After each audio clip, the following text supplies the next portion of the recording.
போ போ முள்ளு போ பாருங்க, நீயே பொறுமை போங்க. வழி நெடுவு காட்டு மல்லி அப்படிங்கிற மாதிரி நம்ம ஏரியாவில் வந்து சவுக்கு தோப்பு தான் மெயினாக.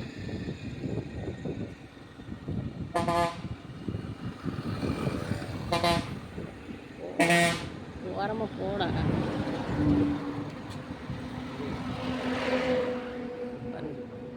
பசு மாடெல்லாம் மேய்ஞ்சிட்டு இருக்குது பச்சை பசின்னு. போங்க அப்படியே போங்க.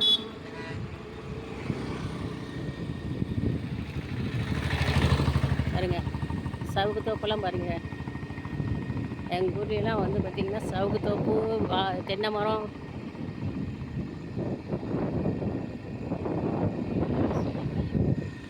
பாருங்க எவ்வளோ நல்லாயிருக்கும். ஃபுல்லும் வந்து பார்த்திங்கன்னா சவுக்கு தோப்பு, தேக்கு மரம் சூப்பராக இருக்குல்ல.